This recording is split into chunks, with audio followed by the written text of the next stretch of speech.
আসসালামু আলাইকুম। আজকে আমি আপনাদেরকে জানিয়ে দেব কিভাবে দাঁতকে উজ্জ্বল সাদা করতে পারবেন কলার চামড়া ব্যবহার করে। প্রথমে একটি পরিষ্কার পাকা কলা নিয়ে এর চামড়া ছাড়িয়ে নেবেন।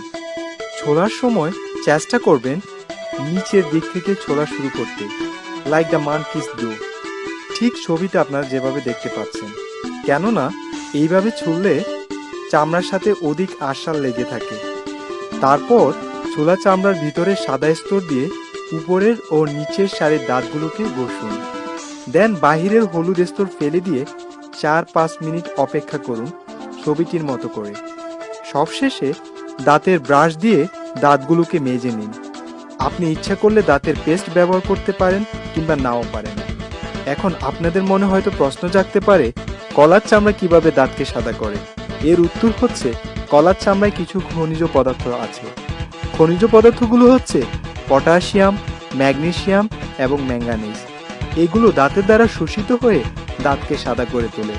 মনে রাখবেন, পাকা কলার চামড়ায় এই খনিজ পদার্থগুলোর পরিমাণ কাঁচা কলার চামড়ার চেয়েও বেশি, এবং এটার ব্যবহারের পদ্ধতি প্রতি সপ্তাহে শুধুমাত্র 2-3 বারের জন্যই প্রযোজ্য। সুস্থ সুন্দর দাঁতের জন্য প্রত্যেকদিন 2 বার দাঁত ব্রাশ করুন। রাতে ব্রাশ করা সকালে ব্রাশ করার চেয়েও বেশি গুরুত্বপূর্ণ।